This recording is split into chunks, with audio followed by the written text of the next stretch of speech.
one more. Might puke. Legitimately might puke.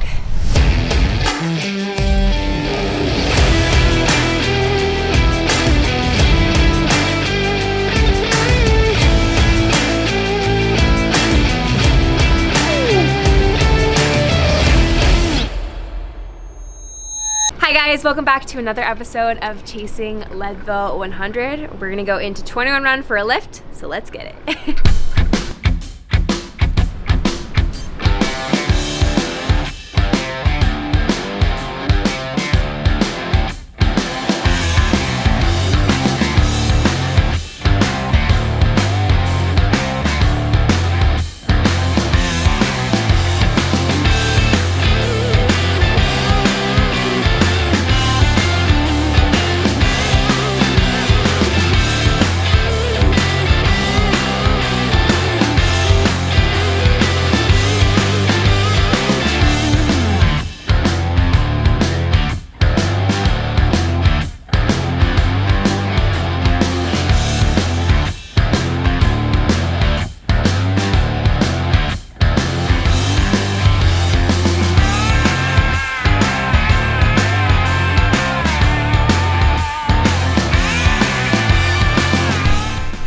Circuit one done. So the first question that we're answering is from Taylor. It says, tips for starting my fitness journey. We're talking level 0 here. So first tip is gonna be to start progressively. So if you have not been strength training at all, my advice is just gonna be to start strength training 1 to 2 times a week. And then once you get comfortable with that, then you start slowly increasing. The number one thing that I see with new runners or new weightlifters is just too much, too fast. So start slow.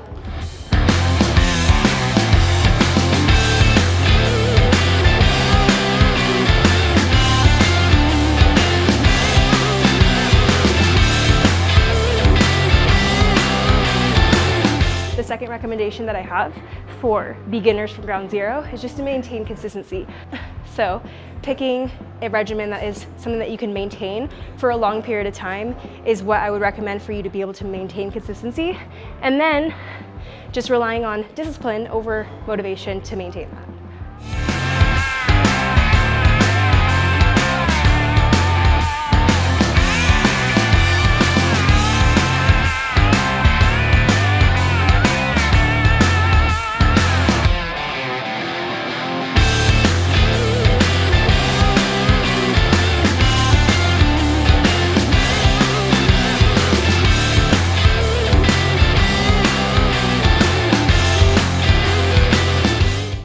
So my third tip for beginners from ground zero is learn how to stop allowing yourself to give in to your excuses. So schedule something in your day to make it easy and accessible, but then also stop allowing your emotions to regulate whether or not you get your workout in for the day. B asked about what my stretching and mobility routine is, and truthfully, my most constant is foam rolling. It's something that I do before and after most sessions, definitely after each session. I just go through my hamstrings, my quads, my tibialis right here, which is right on top of your shin, which this is like the most painful but most satisfying rollout. So foam rolling is huge and something that I incorporate on the daily. Another thing that I do is hip mobility. So this is a really awesome movement for just warming up the hips before a leg day or after a session, just to kind of flush the hips.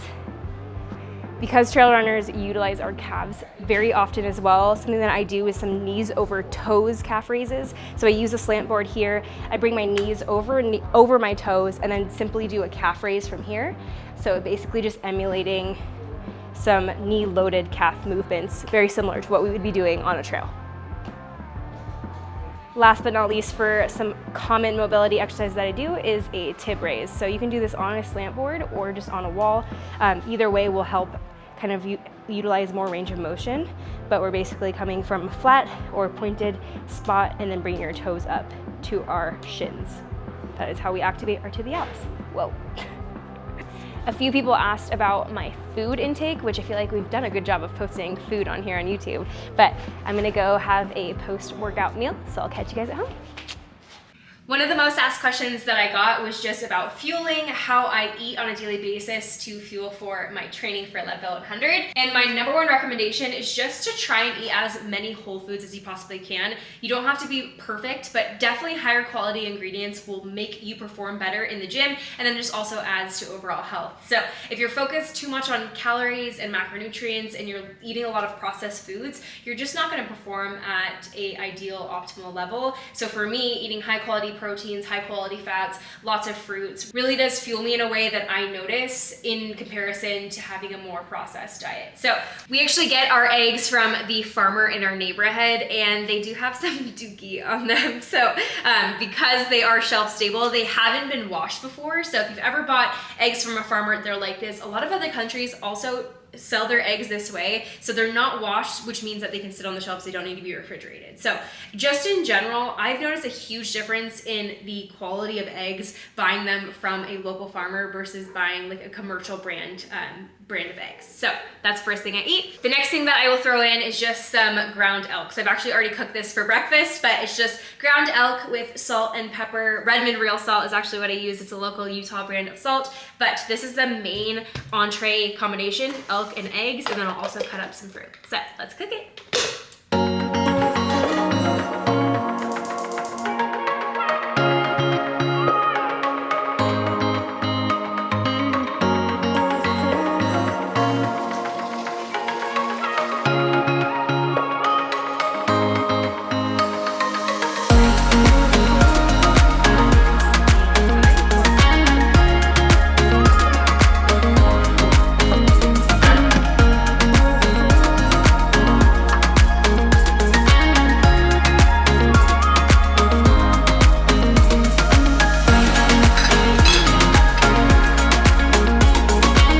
What a post-workout meal looks like for me. I'm gonna go eat it out here with a little view and the puppies.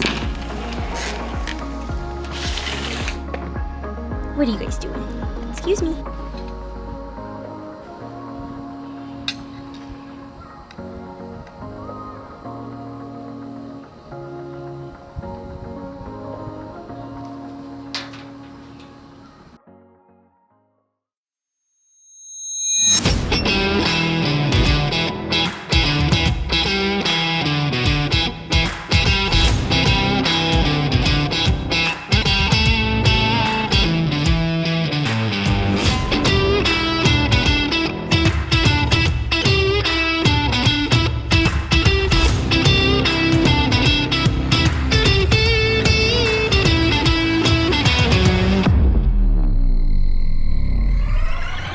Morning. We have a track workout this morning to beat the heat. So we are gonna get started. It's around 6 o'clock. So we're gonna do a mixture of some 200s and some 800s, and yeah, it's gonna be a good time. I'm pretty sore from yesterday's workout, so we'll see how today goes.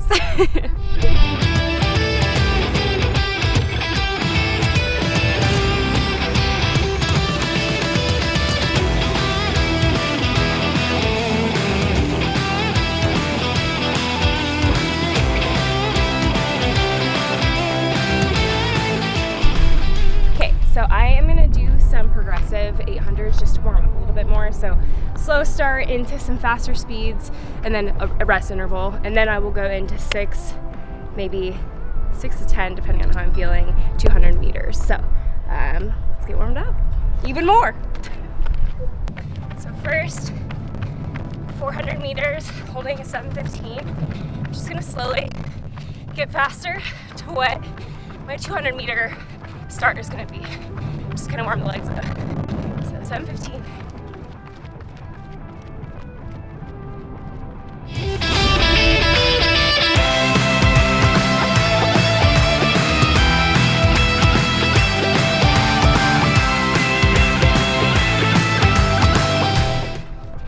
And do that 800 out of 5:55. We're gonna do that one more time before we go straight into 200s. One of the questions that I got asked on my Instagram questions box was about speed, how to gain speed. And I think as longer endurance athletes, we get really settled into a pace. For me, that's like right around 8:30. And I hit that pretty regularly on the road, like with pretty much zero effort, but it is hard to agitate myself out of that pace. So these weekly speed workouts are super essential for that. So we're working longer speed in the 800s, short bursts of energy in the 200s to activate those fast twitch muscle fibers. Also something that women just have a harder time activating, and we just have less. We have less fast twitch muscle fibers. So it's important to do sprints, explosive exercises, in addition to our slow twitch muscle fibers, which is long endurance running, things like yoga, Pilates, that type of thing. So we need to mix it up, agitate the system, and that's how we get faster. All right, another progressive 800. So I start slow. Something also for speed is focusing a lot more on cadence. So just stepping more times instead of striding out. This takes so much energy. So instead of doing that, I just focus on taking a little bit more steps. So, I mean, I'm able to hold this pretty easily. This is 720. Yeah, progress throughout this lap, and then really start to kick the gears on for the second lap.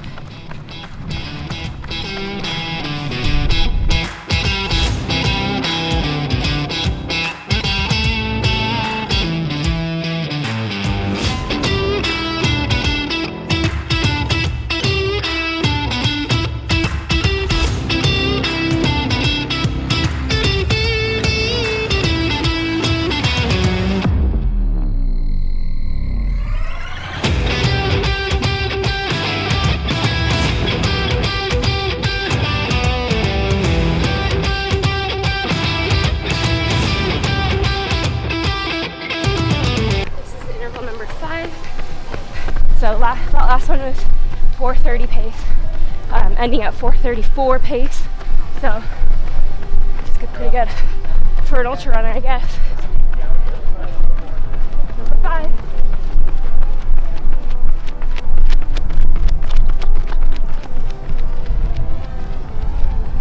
That one was really good. Held 4:30 for the entire interval, so that is discipline. It's not starting too hot and then slowly dropping. So 6th interval coming up here. Danny. Maybe we'll play. Gotta get to work. Get to work. Good work though, getting out here. Good job, brother. See you, dude. Later. Okay. Number 6. Hit it.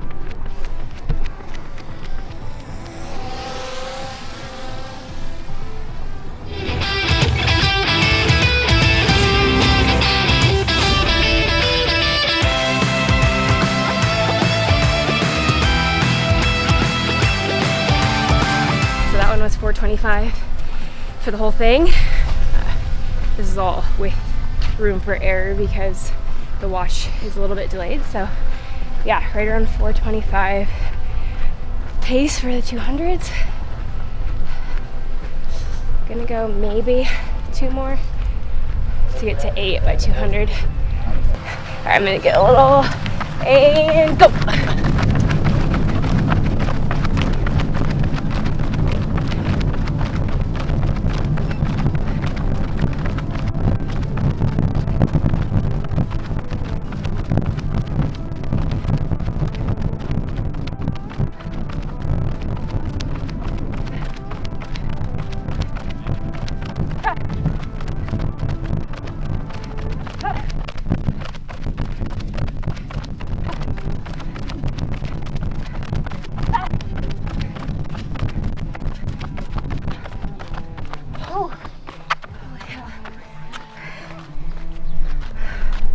Nice job, Brennik.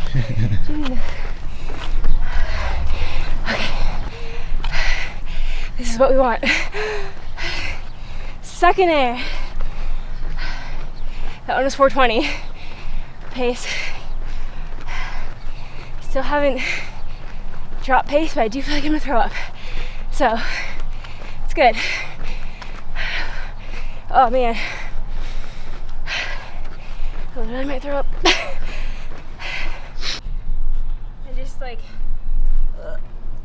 It just like literally feels like it's like right here.